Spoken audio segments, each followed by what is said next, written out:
예감. 안녕하십니까. 안녕하십니까. 우리가 또 나무의 시간 협찬 받아서 갔다 오지 않았습니까? 네. 우리 또 두 번째 협찬을 받았습니다. 네, 또 이번에는 새로운 협찬을 받았는데요. 네. 러빙 빈센트라는 영화 아십니까?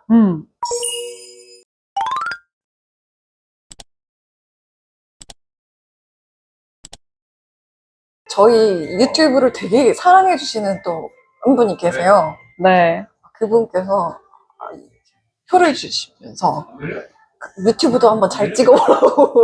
지령을 내려주셔가지고. 안녕하세요.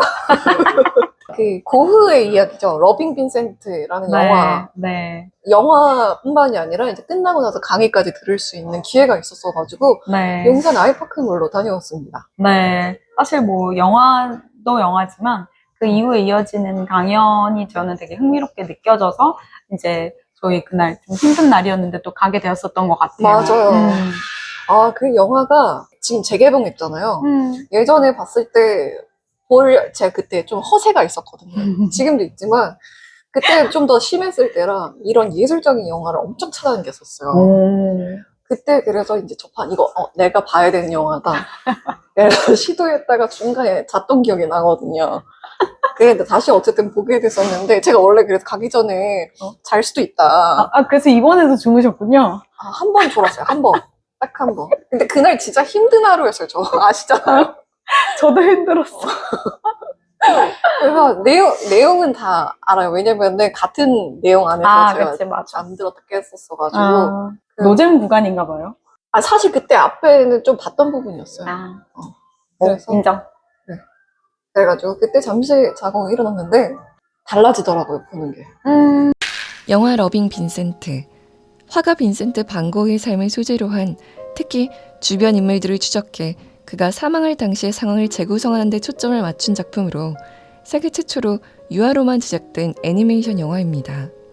영화는 감독과 작가의 이야기를 편지를 통해 연구한 것을 토대로 만들어졌고 영화에 들어가는 6만 5천 프레임의 각 장면은 캔버스 유화로 직접 그린 것으로 반 고흐의 기법을 그대로 재현했습니다. 모집을 통해 선발된 총 115명의 화가들이 팀을 이뤄 수년에 그려낸 결과이죠. 살아생전 단 한 점의 그림만을 팔았던 화가 빈센트의 죽음 후 1년. 아르망은 그의 그림을 사랑했던 아버지의 부탁을 받고 빈센트가 마지막으로 살았던 장소로 찾아가 미스터리한 죽음을 추적해 나갑니다. 빈센트를 그리워하는 여인 마르그리트, 빈센트를 가장 가까운 곳에서 지켜왔던 아들린, 빈센트의 비밀을 알고 있는 닥터 폴 카셜. 아르망은 그들의 이야기를 듣고 인간 빈센트에 대해 몰랐던 놀라운 사실들을 알게 되는 내용의 이 영화. 참으로 매력적이었습니다. 불멸의 화가 반 고흐 전시가 11월 29일 예술의 전당에서 개최됩니다.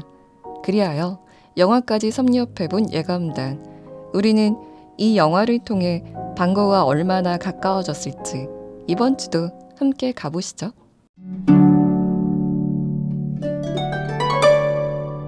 예전에는 고흐도 잘 모르고 지금보다 약간 갤러리나 미술관이나 이런 걸 좀 들가고 지금은 아예 이제 여기에 좀 빠져있는 상황이라서 그런지 뭔가 더 자세하게 보게 되고 그쵸.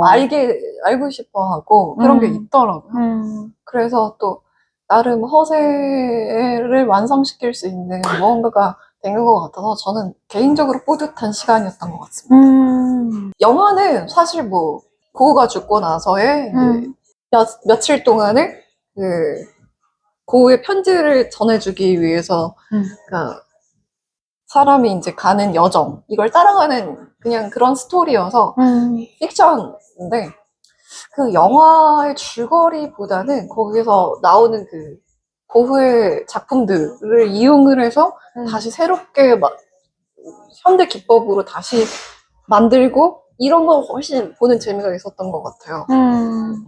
그리고 강연들도 고흐에 대한 이야기들이었잖아요. 이제까지는 우리가 좀 몰랐던 알려지지 않았던 그런 이야기들에 대해서 또 했었는데 어쨌든 고흐라는 예술가들의 숙명일 수밖에 없는 게 사람들의 평가를 받을 수밖에 없잖아요.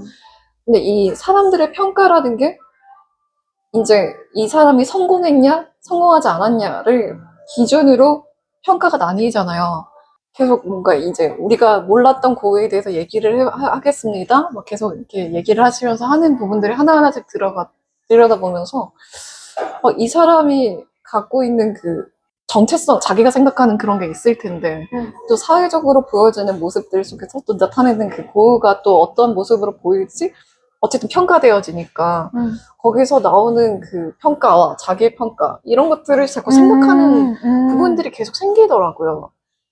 그러니까 우리는 어쨌든 이제 고가 어떤 의도를 가졌는지 정확하게는 알 수는 없지만 나타내는 것으로만 봐서 그 사람이 어떤 사람이었고 어떤 행동들을 했었고 이렇게 계속 보여지는 거잖아요. 근데 예술이라는 것도 그런 것 같아요. 그 사람이 어떤 의도를 가졌건 우리가 해석하는 거에 따라서 다 달라지잖아요.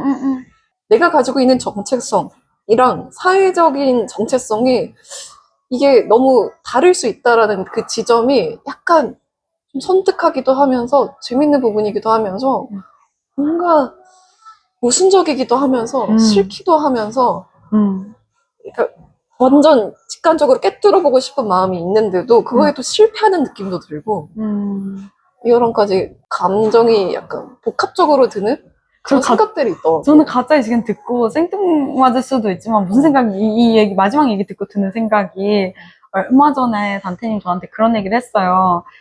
저희가 이제 가끔씩 또는 종종 옛날에 찍은 거 저희가 찍은 네. 예간단을 돌려서 보잖아요. 단테님 저보고 네. 제일 처음에 했을 때랑 지금이랑 맞아. 제 좀 모습이 많이 변한 것 같다. 많이 편해져 보이고 좀 아무튼 다르다라고 하셨는데 저도 그렇게 느꼈거든요. 어떠한 형태로든 다른 거는 맞는 것 같아요. 근데 제가 그랬거든요.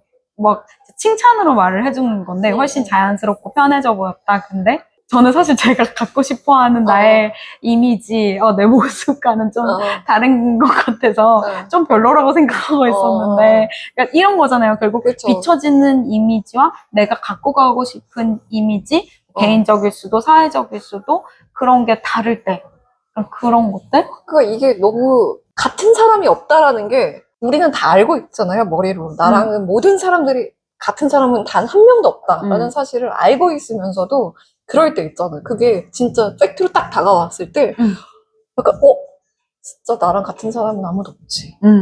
이게 내가 보는 나도 나랑은 같은 나를 보는 사람이 절대 있을 수 없지. 그런 거. 그러면서 생각이 계속 몰고 가면은 그럼 나와 공감해 줄 수 있는 사람도 없겠지. 내 마음을 이해해 줄 수 있는 사람도 없겠지. 내 생각을 알 수 있는 사람도 없겠지. 내가 말을 한들 그 사람이 제대로 이해할 수 있을까? 계속 이렇게 물고 갈 수 있는 지점이 그래서 있잖아요. 이 얘기를 안 해요. 어차피 나를 이해할 수 있는 사람은 없어. 그리고 이해를 바라지도 않아. 그래서 그냥 안 해요. 뭔가 체념하게 되는 부분이 있고 포기하게 되는 부분이 또 있고 그럼에도 불구하고 또 내가 나타내는 모습들이 있어서 또 내가 원하는 모습이든 원하지 않는 모습이든 나는 계속 비춰지고 있고 이게 좀 뭐라 그러지? 그 얘기에서 되게 너무 먼 얘기까지 온 것 같기도 한데 내가 만약에 예술품이라고 생각이 된다면 모든 사람들이 다 나에 대해서 평가를 하고 다른 생각으로 평가를 하잖아요. 그게 우리의 보통적인 삶이잖아요, 사실은.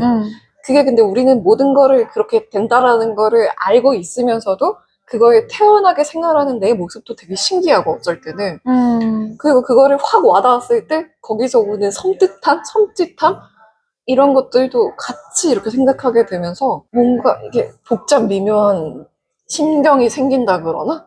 그래서 인간의 삶이 참 다사다난하고 복잡 미묘하구나 하면서도 또 우리가 다 그런 생각을 갖고 일반화해서 사니까 또 어떻게 보면 또 간단한 것 같기도 하고 이상한 대로 튄 생각들일 수도 있지만 결국에는 모든 거를 나한테 끌어갖고 와서 내 주변에 대입시키고 나에 대입시켜서 생각을 하는 게 많이 하기 때문에 그러니까 이게 되게 정말 극과 극의 상황들이 나오는 것 같아요. 거기에 나오는 태도도 완전 극과 극으로 갈리는 것 같고 그 아까 어차피 이해해주는 사람이 없으니까 난 얘기를 안 해 라고 말하는 사람도 있는 반면에 또 어떤 사람은 뭐 그런 상관없지 그래도 뭐 상관없 그냥 어쨌든 뭐 얘기하고 어차피 내가 내 의견대로 안 되니까 그냥 얘기하고 말지 뭐 이런 사람도 있고 맞아요.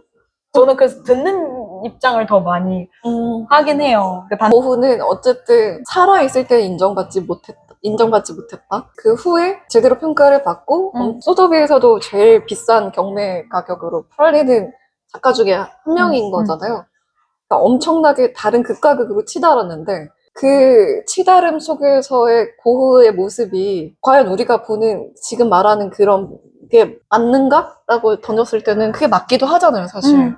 그게 맞으면서도 틀리기도 하고 어쨌든 정답이 없는 고흐인 거잖아요.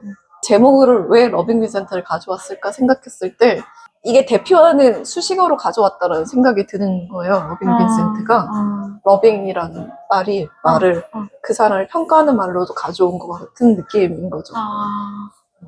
그래서 이게 그 사람 고흐가 사랑하는 도 될 수 있지만 우리가 사랑하고 있는 고흐도 될 수 있는 거고 이 사람이 어떤 수식어를 갖고 있든지 간에 우리는 사랑하고 있잖아요. 그가 비록 루저였고 뭐 성공하지 못했고 되게 미치광이 같았고 또라이고 어떤 나쁜 걸 갖다 댔어도 우리는 어쨌든 그를 사랑하는 거잖아요.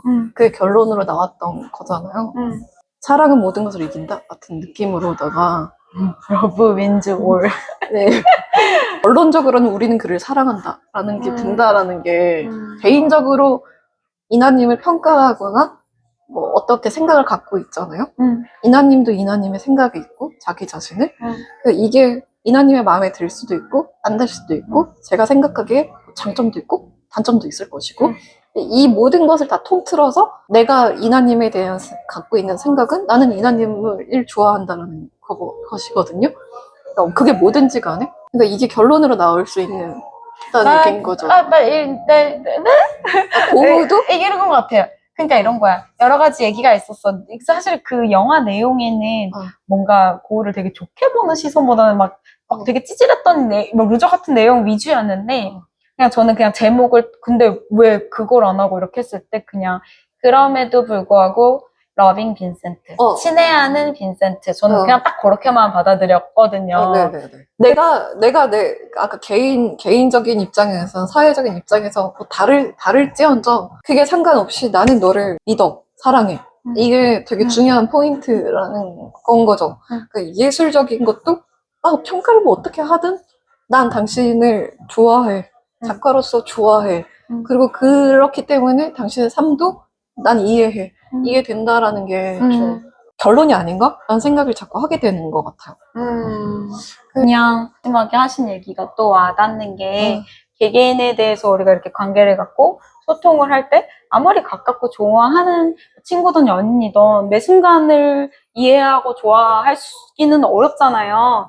그래서 그냥 어떤 순간순간을 굳이 뭐 평가라는 표현도 웃기지만 얘기를 이렇게 하다 보면은 이 순간은 아니었어, 이건 별로였어, 뭐 이렇게 할 수는 있을지언정 하지만 이런 어떤 여러 가지 사건이 있어도 어떤 사람에 대한 그런 믿음과 쌓아온 신뢰와 그걸 토대로 그래도 좋아하고 믿고 계속 관계를 갖고 가져 나가고 싶어 하잖아요.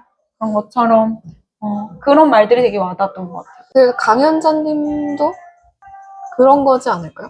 우리한테 숨겨져 있는 고흐의 모습을 양력을 알려주시는 것 또한 좋은 포인트든 나쁜 포인트든 안다, 그 사람을 안다라는 거는 애정을 전달하는 작업인 것 같아요.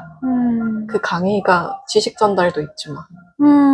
맞아요. 맞아. 지금 생각해보면 사실 단순 지식 전달이 아니라 그런 마음이 와닿아서 더 재미가 있다고, 유익하다고 생각이 되었던 것 같아요.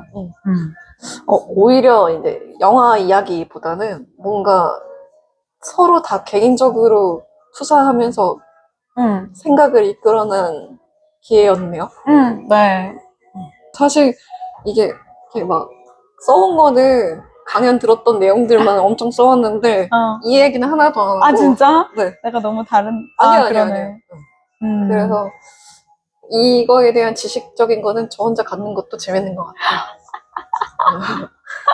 내적 친밀감이 생겼으니까요. 컷!